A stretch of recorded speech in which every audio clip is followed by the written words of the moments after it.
जय हिंद भाइयों। तो कैसे हैं आप सब लोग? उम्मीद करता हूँ मस्त होंगे, जिंदाबाद होंगे और ज़बरदस्त होंगे। और भाइयों कैसी चल रही है आप लोग की तैयारी? उम्मीद है मस्ती चल रही होगी। तो भाइयों जैसे कि आपको बताया भाई, उत्तर प्रदेश में भाई भर्तियों का पिटारा खुल चुका है भाई, क्योंकि जैसे कि यूपीएसआई की वैकेंसी आ चुकी हैं। उत्तर प्रदेश को पुलिस कांस्टेबल की नवंबर में आने वाली हैं, और उसके बाद भाई होम गार्ड की आएंगी। और भाई सभी भाइयों के मन में ये जो सवाल है कि भाई वैकेंसी तो आ रही है वो अच्छी बात है, पर भाई पेपर कब तक हो जाएगा? जैसे कि आपको पता है नवंबर में यूपी पुलिस का फुल नोटिफिकेशन आएगा ही आएगा भाई। वैकेंसी का भी देखो उसमें ही पता चलेगा, और उम्र में छूट का भी उसमें ही पता चलेगा।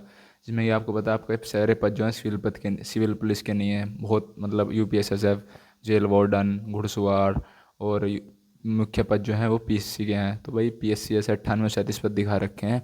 इतने ही पद मेरा मानना है यूपी सिविल पुलिस के भी आए हैं, क्योंकि कहीं ना कहीं 60,244 में 6-7 हज़ार बच्चे भी हैं जो मतलब कुछ रिजाइन कर चुके, कुछ ने ज्वाइन ही नहीं करी। मतलब पद जो हैं 60 के 60 हज़ार भरे नहीं गए हैं, तो ये पद इसमें ही जुड़ेंगे। और भाई जैसे कि आपको पता है यूपी पुलिस कांस्टेबल का इतिहास ही रहा है भाई कि ये टाइम नहीं देते हैं ज़्यादा पेपर में। तो हम तो भाई उसके लिए जुड़ेंगे भाई। कैसे चल रही है आप लोग की तैयारी? और भाई लोग आप पूछते हैं भाई तुम कहाँ से करते हो तैयारी? तुम भाई हम बता दें भाई, हम तो RWS से ही करते हैं। और ये भाई किसी का फिक्स नहीं है। लड़के कहते हैं भाई तुम्हारा तो नंबर आ ही जाएगा। हाँ भाई मेहनत कर रहे हैं तो भाई देखो आएगा ही आएगा। और मैं बता दूँ आपको, अब बताएं गोलू भाई। हेलो भाइयों, जैसा कि आप लोगों को पता है एसआई की डेट ये मान के चलिए जनवरी में लगभग तय है, तीसरे सप्ताह में। और इस बार जो एसआई का एग्ज़ाम होगा भाई वो नई नेम के तहत होगा। नए नेम कुछ नहीं भाई, है पुराना भाई।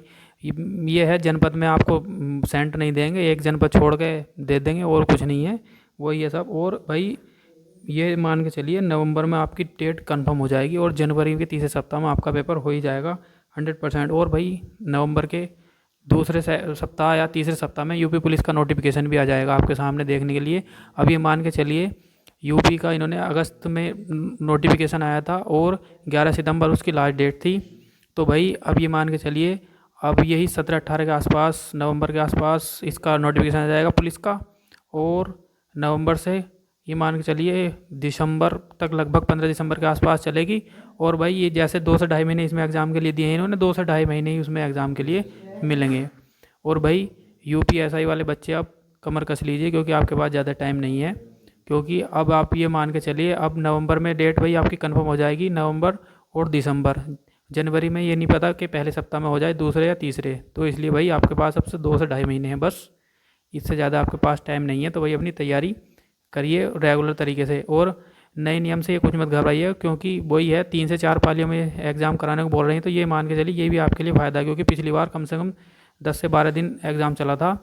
तो भाई उसमें नॉर्मलाइजेशन का फ़र्क पड़ा था, और अब क्या ये 3 से 4 या नहीं वही 2 दिन में पेपर करा देंगे भाई, 2 शिफ्टों में। दो दो शिफ्ट 2 दिन करके ये 2 दिन में एग्ज़ाम समाप्त करवा देंगे। और भाई अब मनोज बताएगा कुछ। हेलो दोस्तों, जैसे कि मैं बताऊं भाई, इन दोनों भाइयों का यूपीएसआई में फॉर्म भरा नहीं है भाई, और मेरा एग्ज़ाम इसमें फॉर्म भरा गया है यूपीएसआई में। इस इनका पता नहीं किस कारण फॉर्म नहीं भरा गया है। उसकी पल्ले वाले की जो है भाई की ग्रेजुएशन नहीं हुई, और गोलू भाई की ग्रेजुएशन है, इन्होंने भरा ही नहीं है, पता नहीं क्यों नहीं भरा। और मैं अपनी बताऊं भाई, जैसे कि जनवरी तीसरे सप्ताह में इसकी बात चल रही है एग्ज़ाम की। तो हो सकता है, देखो उम्मीद पूरी है जैसे कि ये कह रहे हैं। और इसके पुलिस जैसे इसमें जनवरी में तीसरे सप्ताह में एग्ज़ाम हो जाएगा यूपीएसआई का। उसके बाद ये मान के चलिए कि यूपी कांस्टेबल का एग्ज़ाम 1 महीने बाद या 15 या 20 दिन बाद उसकी भी डेट क्लियर हो जाएगी। तो भाई वही है बस, इसलिए जुड़े थे भाई कि आज अपनी तैयारी को कमर कस के रखें भाई। हम भी कर रहे हैं। और भाई एक से एक लड़का पड़ा हुआ सीनियर पर भाई, जिसका नसीब भी होता है भाई नंबर भी उसका करवाती है भाई। मेहनत ही डिपेंड करती है आपकी क्या रहा, और पेपर में आपका माइंड सेट उस दिन कैसा था, आपका माइंड क्या चल रहा, आपका डे कैसा था। नंबर तो इसी बात पर आता है भाई। और भाई भाई देखो उसके बाद होम गार्ड की भी आएंगी। मतलब कहने का मतलब है जिसने जो बच्चा तैयारी करने वाले बच्चे पे 2-2.5 लाख होते हैं, उनमें लगभग उनकी मतलब 50% की उनमें से नौकरी अब के तय है। क्योंकि भाई 1 लाख पद तो ये बैठ ही जाएंगे, क्योंकि 44 हज़ार होम गार्ड की भी आएगी, और 30 हज़ार ये पहुंच जाएगी 70, मतलब 80-85 हज़ार पद ये होंगे ही लगभग। और यूपी ट्रिपल एस सी भी आपको पता है पद देगी, मतलब 1 लाख प्लस वैकेंसी सरकारी नौकरी यूपीएससी ट्रिपल एस सी आएगा, और उत्तर प्रदेश पुलिस विभाग में आएगी आएगी, भी चुनाव का मामला है। और भाई यही था आज।